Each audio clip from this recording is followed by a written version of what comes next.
Ketekunan pengrajin yang diwariskan secara turun-temurun. Di tengah Jadi proses ngambilnya modernisasi, tuh, gerabah proses ngambil tetap bertahan goreng. sebagai simbol budaya dan seni, sekaligus menjadi daya tarik wisata serta sumber penghasilan masyarakat lokal.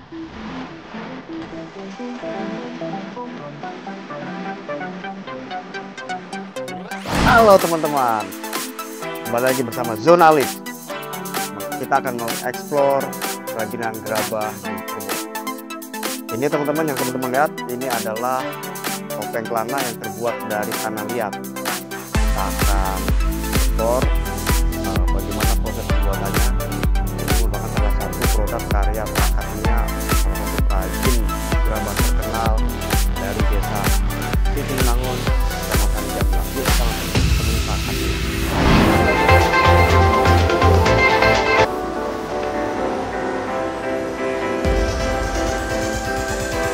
Assalamualaikum Pak Katmia. Waalaikumsalam warahmatullahi Ya. wabarakatuh.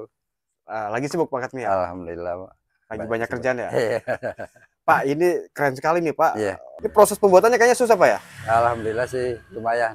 Lumayan ya? Nah teman-teman kita untuk mengetahui lebih dalam tentang ini, baiknya kita ngobrol-ngobrol dulu Pak ya? Ya, semangat silakan. Nah Pak, Nah, coba Pak kasih tahu teman-teman nih proses pembuatan topeng kelana dengan menggunakan tanah liat. iya. Jadi pertama prosesnya tanah itu kan dicampur dengan pasir. Nah, terus kita bikin semacam dimolen lah atau kalau dulu masih diinjak. Nah, ini memang ada apa? Dulu sih masih kita ukir langsung. Sekarang udah kita main cetak. Jadi sedikit ringan gitu. Cuman yang paling berat itu setelah itu kita harus finishingnya. Setelah nyetak kita finishing dulu. Finishing awal seperti di amplas. Nah, terus keduanya kita coba finishing dengan cara mewarnai seperti dicat. Ini dicat Pak ya? Ya, dicat. Nah, prosesnya berapa lama ini Pak? Dari mulai tanah liat sampai kemudian menjadi topeng kelana yang sudah siap jual. Iya, kalau menurut itu sih yang namanya lama sih enggak ya. Kalau nyetak itu kan cepat, paling beberapa menit. Cuman kalau kita dikulas dari awal sampai akhir itu ya hampir setengah bulan. Oh, setengah Itu bulan. baru jadi karena langsung dibakarnya gitu. Tapi kalau proses pembikinan sih cepat. Cuma 2 menit 3 menit jadi. Jadi prosesnya sampai setengah bulan. Itu satu topeng. Satu topeng. Harganya berapa ini? Ini sekitar 25. Jadi untuk mendapatkan uang 20.000, Nah, pengerjanya 15 hari. Makanya kita harus bisa nyingkat sistem cetak itu supaya cepat. Kalau kita mengandalkan secara manual aja ya kemungkinan satu dapatnya. Nah, kalau sekarang udah ada peningkatan sistem cetak itu. Tapi yang pesan topeng gini banyak Bang Pak? Alhamdulillah sekarang sudah sedikit perkembangannya itu. Kalau topeng itu sekarang kan udah heboh nih. Nah, topeng Cirebon itu. Nah, itulah kita itu dibantu oleh itu dari topeng-topeng itu, makanya lebih ini lagi lah lakunya itu lebih banyak. Banyak kan untuk apa? Cenderamata atau kebanyakan kalau cenderamata banyak ya. Cuman juga untuk hiasan juga banyak. Terus kadang-kadang kantor-kantor yang bikin itu ada sih, biasa di hotel-hotel dimasuk. Iya. Nah teman-teman, ini salah satu saja produk Pak Katmia, dan sebenarnya ada hampir banyak sekali. Mungkin ada sampai kali 50 macam Pak ya. Apa? Karya Pak Katmia dari tanah liat ini. Nanti kita akan perlihatkan beberapa produk Pak Katmia. Yang ini masih berada di tempat anjungan Pak ya. Anjungan itu tempat pengolahan mungkin ya. Pengolahan yang belum jadi. Nanti setelah jadi dipajangkan di kios Pak Katmia di pasar. Ada yang di depan. Pasar Jamblang ya. Pasar Jamblang. Pak, kita boleh lihat yang kerajinan tanah liat yang paling yang ikonnya lah, atau yang paling mahal di sini, yang paling bagus. Boleh ditunjukin Pak? Boleh. Yuk Mas, kita lihat nih. Nah, ini di antaranya Pak. Ini sebagai Cirebon ya, Paksi Nagaliman itu. Boleh diangkat Pak?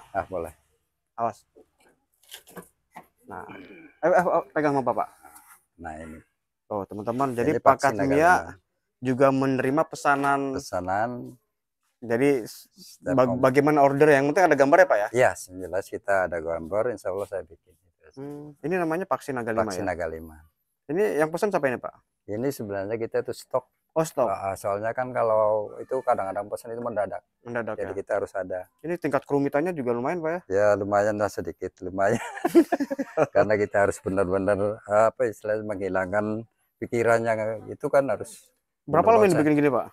Kalau ini 1 minggu jadi. Oh 1 minggu jadi, lebih cepat daripada ini. Ini berarti lebih rumitnya ini berarti? Enggak, jadi maksudnya kalau bikin sih 1 minggu. Oh, Kalau ngecatnya. prosesnya sih tetap, kalau dari awal sampai akhir tetap 1 bulan. Ini berarti pengeringannya yang lama. ini belum jadi nih tuh, harus dicat lagi. Ini sebenarnya udah jadi. Jadi ada bentuk yang alami, ada yang bentuk yang mau dicat. Itu tergantung konsumen sih. Tergantung permintaan konsumennya apa. Iya. Nah ini teman-teman vaksin naga 5 biasanya yang pesan buat ini kali ya. Buat hiasan, buat cenderamata juga di kantor-kantor sering, Pak. Tapi ya gedenya paling segini kalau buat cenderamata. Ini berapa kalau dijual ini, Pak? Kalau itu sekitar 250 sampai 300. Oke, baik teman-teman. Nah, ini lagi itu teman-teman tuh. Banyak sekali nih. Oh, Pak. Aduh. Nah, teman-teman nih, ini lagi yang beratnya ini. Ini apa ini, Pak? Ini namanya apa ya? Naga. Jadi kendi yang dihias dengan naga. Ini sampai 50 10 kilo kan ya? 10 kilo nih? Beratnya? Ada sih 10 kilo. 10 kilo lumayan berat. Ya memang kerjanya ini juga nggak dicetak sih. Jadi kita sistem manual. Jadi saya bikin pertama itu bikin ininya dulu, kendinya. Baru, iya. Nah baru kita naganya. Naganya ya. Ini juga pesanan, Pak? Kalau ini ada yang pesen. Cuman kita kan harus punya stok juga. Iya. Jadi orang pesen itu seakan-akan memberikan sesuatu gambaran pada kita. Jadi kita itu coba kita bikin untuk diri kita sendiri gitu. Jadi yang pesan itu tetap ada. Ini berapa ini, Pak? Ini sekitar 750. 750 ya. Berat ini teman-teman. Ya lumayan. Kayaknya detailnya. Tuh. Bikin gini juga lama, Pak ya? Ya lumayan. Iya. Karena kita beberapa proses ya. Jadi nggak satu proses jadi. Ini kalau di kasih cat untuk menjadi keramik, tinggal dikasih apa ini, Pak? Itu glasir. Glasir ya? Tinggal dikasih glasir udah jadi keramik ya? Sudah jadi keramik. Keren. Ini Pak. Siap. Nah teman-teman, sekarang kita tadi sudah review beberapa produk yang bikinan Pak Katmia. Sekarang kita ingin tahu, mengupas tentang awal mula gerabah di Tribun itu seperti apa. Bisa Pak Katmia jelasin, Pak? Saya tapi sedikit gambaran aja ya, karena kalau menerangkan jelas mungkin panjang ya. Jadi kita untuk mempersingkat waktu, jadi gerabah kita itu bukan sekonyong ada gerabah, namanya juga Anjun ya. Itu dari Pangeran Panjunan, Mas. Nah, ada kaitan dengan kekeluargaan di Desa Siti Binangun atau Mbak Bujut Bagusan. Nah disitulah dikembangkan oleh Mbak Bujut Bagusan, bahkan dititipkan pada masyarakat itu dulunya sebagai pencarian mata pencariannya di situ. Jadi untuk membuat gerabah itu. Nah di situ dipakam di situ. Makanya di situ ada namanya kuburan Ki Jagabaya. Nah kuburan Ki Jagabaya itulah yang meneruskan ke bawah ke sini. Gitu. Jadi ke anak cucu kita. Gitu. Pak, sekarang nih anak-anak muda sekarang nih, ada gak yang berminat membuat gerabah? Apa sudah peminatnya sedikit, makin berkurang atau perlu pendidikan khusus supaya ada regenerasi? Justru sebenarnya sih masih banyak ya. Cuman kan belum tahu arahnya kemana gitu, karena perkembangan saya kan pernah mengalami drop di sini dari mati suri. Jadi dulunya itu hampir satu desa itu semua itu bikin gerabah. Karena kena semacam mati suri itu akhirnya ngedrop. Mati surinya kenapa, Pak? Jadi banyak saingan yang macam-macam lah, kayak barang plastik itu mulai keluar semua. Nah, saingannya barang plastik. Iya, kayak celengan udah kita dipantai dengan plastik. Terus alat-alat rumah tangga juga.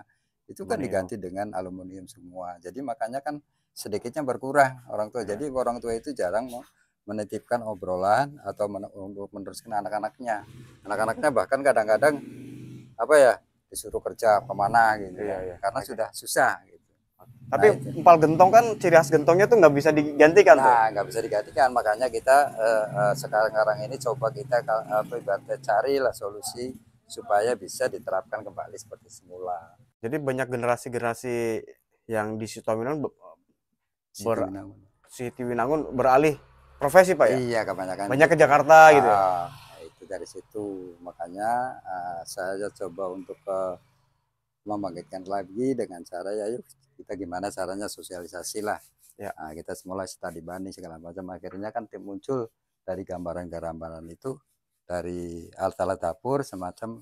Sekarang udah ada hiasan segala macam Pak, alat dapur yang sampai saat ini masih banyak peminatnya dari bahan tanah liat di antaranya Pak? Di antaranya seperti empal gentong itu. Gentongnya Nah, ya. empal gentongnya itu Itu kan untungnya dari sini. nggak Kalau dari yang lain enggak. nggak Belum iya, bisa. karena memang khasnya empal gentong ya gentongnya harus Iya, dari gerabah ya. iya itu Kalau seperti itu. diganti aluminium udah Udah nggak ada gentongnya itu. rasanya udah beda. Iya, emang begitu. Nah teman-teman, barangkali teman-teman berminat ingin pesan gerabah, ya Siap, siap. bisa datang ke sini ya Pak ya. Boleh custom juga. Bisa pesan pengennya seperti apa. Iya. Atau bahkan teman-teman ingin punya apa namanya piring dari Gerabah. gerabah ya bisa pesan ke Yes, Pak Katmi. Mana contohnya Pak? Ada Ini apa kan Pak? ini untuk pecel juga. Oh pecel. Jadi untuk pecel kalau yang ukuran kecil seperti ini namanya tahu gejrot itu bisa.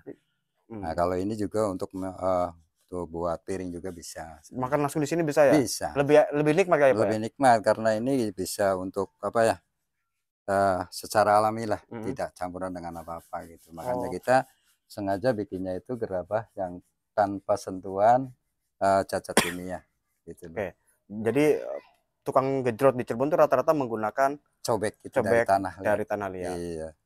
Karena enggak dari situ katanya enggak sedap, enggak enak katanya. Ulekannya juga ada? Ulekannya itu biasanya pakai kayu sekarang. Oh, pakai kayu ya. Karena kalau tanah liat ketemu tanah liat bisa pecah Pak ya? Enggak sih, cuma kalau dulu sih masih dipakai. Cuma sekarang kan kalau tanah liat itu kan sedikit berat gitu.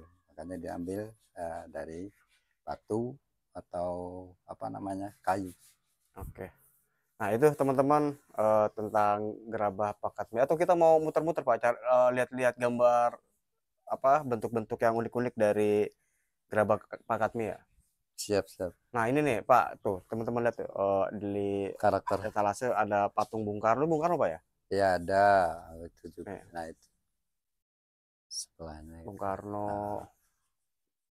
Tuh ini, nah ini topeng semua ini belum topeng. jadi Pak ya? Ini belum jadi, baru masih merahan. Ya Nah, namanya gerabah itu seperti itu. Jadi belum dicat itu. Jadi belum kalau teman-teman butuh belum diwarnai buat pajangan topeng di rumah ya, ini banyak stoknya ya. Nah kalau yang cepat laku itu biasanya yang ukuran segini Pak. Yang kecil ya Pak ya? Ini untuk anak-anak sekolah, untuk di sekolahan kadang-kadang dipraktekin seperti itu. Topeng-topeng segini. Nanti kalau dicat sih macam-macam, ada kelana, ya, ada itu. apalagi Ya, Pak? Seperti itu kan ada 5 wanda kalau 5 wanda, iya. Ada panji, ada samba, ada kelana, rumyang, ada temenggung dan kelana. Oke. Semuanya ada. Nah, kita ke sana. Iya, siap. Nah, ada lagi yang topeng yang kecil, yang ini buat cindramata nih kayaknya. Nah, iya. Nah, ini sama Mas lagi di Nah, ini sedang dipoles atau dipewarnain ya. Jadi bentuknya sesuai dengan apa yang dikatakan misalkan arwana. Itu karakternya seperti itu. Ini buat cendramata Pak ya? Jadi cendramata itu. Nanti dikasih gantungan kunci. Oh, kasih gantungan kunci. Atau gantungan tas sama. Ini berapa harganya Pak? Sini Pak? Kalau kita jual itu kalau udah jadi kita jual 5.000 Pak. 5.000 satu ya? ya? 5.000. Biasanya turis-turis juga banyak yang pesan kayak Pak ya? Banyak. Alhamdulillah sih. Kalau ada kunjungan apa segala macam itu kadang. Ya mintanya malah yang bisa ditenteng aja kebanyakan. Nah teman-teman, Pak Katmia juga membentuk momolo dari tanah liat. Kita lihat langsung. Momolo itu kubah ya Pak, semacam kubah. Iya, kubah masjid. Kubah masjid. Iya. Kalau di Cirebon namanya momolo ya Pak? Iya. Nah, ini momolo Pak ya? Ya, ini momolo bawahnya ini, ininya tengahnya, ini atasnya, ini mahkotanya, ini tengahnya, badannya. Kalau kita itu kan kaki, badan, kepala. Tapi yang unik dari momolo Cirebon itu kan ujungnya dia mencerminkan bunga teratai ya? Ya. Ini teratai bukan Pak? Itu sebenarnya bisa jadi teratai, bisa jadi mahkota Krishna. Jadi rata-rata apa momolo Cirebon itu ada mahkota Krishnanya juga. Jadi sebagai lambang keadilannya di situ. Ada kearifan lokalnya lah. Nah ini juga ada filosofinya nih. Ini momolonya begini. Jadi dasarnya kan ada 3 tuh, makanya dibentuk 3 susun. Nah maknanya itu iman, Islam, ihsan. Nah, jadi orang kalau udah ke situ ya udah kita masuk ke situ. Iman, Islam, ihsan. Nah di situ. Makanya di sana dilambangkan seperti itu karena menandakan ini tempatnya kan di masjid. Makanya kalau dulu nggak sembarangan kalau bikin momolo atau membeli momolo itu ada harus apa ya, semacam tanda apa ya, ibaratnya janji itu harus ada janjinya. Kalau dulu, kalau sekarang sudah nah ini sih. Namun seperti itu. Nah, kemudian teman-teman, ternyata ada juga pesanan dari kampus-kampus Iya, di Indonesia, Pak. Di iya. antaranya apa, Pak? Di Mana pesanan ITB, kampus, Pak? nah ITB? seperti ini, iya. Ini Oh, buat hiasan dinding dan dikasih lampu. oh ini yang Ini pesan ITB, orang ITB ITB, Cirebon ya? Cirebon. Oh, Ini dari Cirebon, dari Kria. iya ITB ITB Cirebon yang Kria. di Arjuna Winanggun itu ya? Iya benar. Oh, ini pesanan. Ini Mm. untuk di apa, Pak? Jadi nanti di sana dibentuk sesuatu atau bentuk hewan, seperti kan di sana gambarannya itu naga. Jadi dibentuk seperti naga aja. Terus nanti dipajang di Nah, tembok. dipajang. Tapi ini banyak, nggak satu. Nah, Oh. terus di dalamnya itu dikasih lampu. Jadi kalau Oh, malam itu nyala. berarti ini masih ada rangkaiannya. Ada rangkaiannya. Oh, nanti berarti nanti terbentuk seperti Terbentuk naga atau naga. apa gitu di Oh, luar sana. biasa. Oh, Yang ini kemarin, pesanan ITB. iya, itu tahun berapa saya ke sana dan bentuknya itu. Ada lagi pesanan dari pemerintah atau dari apa gitu, Pak? Kalau itu kan kalau yang dari sekolahan sih, misalkan ITB itu terusan si ISPI juga sering. Ini apa ini, Pak? Ini sih hiasan biasa tempat Oh, ini lampu. ular ya? Ular. Tempat ular nih. Pesanan dulu. ISPI itu, Pak? ISPI itu sekolah menengah apa? Seni dan budaya. Oh, Sunda ya. Yang dari Bandung. Nah, ini bisa mengkilat gimana ini, Pak? Bisa Ini kita pewarnai dengan cat atau grom. grong. Ini masuknya kategori apa nih? Bentuk apa ini? Ini Momolo juga? kategori momolo juga. Oh. Jadi untuk pendopoan yang ini. Pendopo. Jadi pendopo kan beda. Nah, ini ya kita ambil dari Raja Wali ya. Termasuknya Garuda Mungkur kalau dulu bilangnya. Jadi gerabah karya Pak Katmia ini punya motif-motif yang mengandung nilai filosofi, Pak ya. Memang gerabah itu harus mengandung nilai filosofi, Pak ya? Ya, bukan semuanya sih. Cuman kan ada sesuatu ada beberapa yang harus kita jelaskan seperti itu. Nah, memang filosofi Cirebon apa? Kekhasan gerabah Cirebon apa, Pak? Yang ya, paling khas? khasnya sih kan satu, momolo itu udah terkenal banget tuh. Kalau yang di Cirebon itu momolo dari gerabah itu satu. Nah, keduanya juga mungkin dari vaksin Naga Liman, itu gambar-gambar seperti itu. Nah, mungkin ukir-ukirannya yang dijelaskan di Cirebon itu seperti Megamendung itu. Mana yang motif Megamendung, Nah, Pak? kalau yang motif Megamendung seperti ini nih. Kayak Megamendungnya di sini. Tapi ini bunga api, tapi motif Megamendung. Motif Megamendungnya di situ. Jadi ini adalah gerabah bunga api. Ini termasuk situ. Luar Nah, ini biasa. gambaran-gambar Megamendung. Ya, kenapa begini? Karena kan kalau Cirebon itu tidak lepas dari kebudayaan Cina juga sih. Oh iya benar. Jadi kita sambungkan dengan sisi itu, ternyata lumayan sih bagus. Iya. Gitu. Nah, teman-teman, tadi kita sudah review sejumlah barang-barang karya Pak Katmia. Nanti kita akan spill atau kita akan lihat bagaimana proses pembuatannya. Siap. Gerabah dari mulai tanah liat sampai akhirnya menjadi gerabah yang siap jual.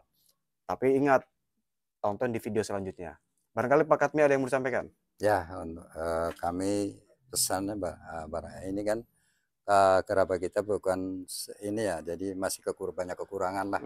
Mohon kita bantu agar banyak yang nge-share juga mungkin untuk memajukan desa kita sendiri, karena desa kita sendiri mulai sekarang itu mulai menurun. Jadi kita harus meningkatkan lagi gimana caranya itu. Mohon minta bantuan, kritik dan dorongannya supaya bisa bergerak lagi seperti dulu. Jangan lupa share video ini sebanyak-banyaknya untuk membantu membangkitkan UMKM lokal, kearifan lokal karya anak bangsa. Di antaranya adalah Desa Siti Winangun, Kecamatan Jamblang, Kabupaten Cirebon. Oke, demikian teman-teman. Ikuti video selanjutnya. Kita akhiri, apalagi kalau bukan. Assalamualaikum warahmatullahi wabarakatuh.